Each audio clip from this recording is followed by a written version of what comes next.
Bonjour, je suis Emmanuelle Le Goff, directrice du département radio chez Médiamétrie, l'institut qui mesure l'audience des radios en France. La mesure d'audience de la radio, c'est une enquête téléphonique qui s'appelle la 126 000 radios. Alors pourquoi 126 000 ? Parce qu'il y a 126 000 interviews réalisées sur l'ensemble de la saison radiophonique de septembre à juin. Et cette enquête est complétée par une mesure du même type sur la période estivale qui s'appelle les grilles radio d'été.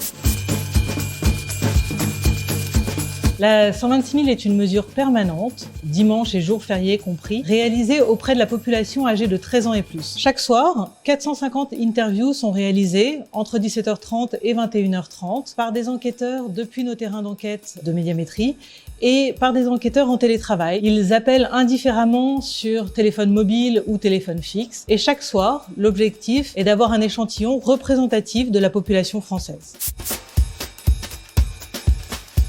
Au cours de l'interview, l'enquêteur reconstitue avec la personne interrogée l'ensemble de sa journée depuis son réveil.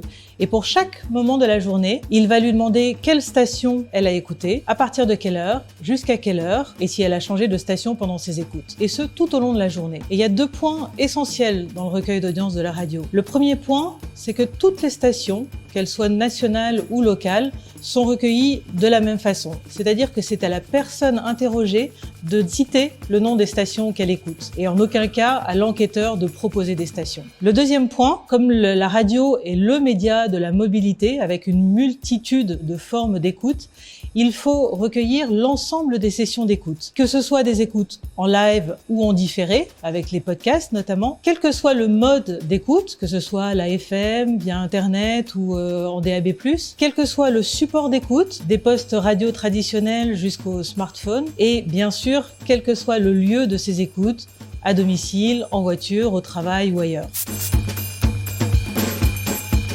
La 126 000 restitue une photographie de l'audience des stations en moyenne sur une journée. Alors avec l'audience cumulée, qui est le nombre d'auditeurs par station, quelle que soit la durée d'écoute de ces auditeurs, la durée moyenne d'écoute de ces stations, le quart d'heure moyen, qui est le nombre en moyenne d'auditeurs sur un quart d'heure, et enfin la part d'audience, qui prend en compte à la fois le nombre d'auditeurs et la durée d'écoute, c'est-à-dire que c'est la part de volume d'écoute d'une station sur le volume d'écoute global du média radio. Et toutes ces informations sont disponibles à la fois sur l'ensemble de la journée, mais aussi par tranche horaire de programme ou par quart d'heure, et peuvent être analysées sur toutes les cibles sociodémographiques habituelles, l'âge, la CSP, l'habitat, tout ce que l'on peut connaître pour analyser des résultats.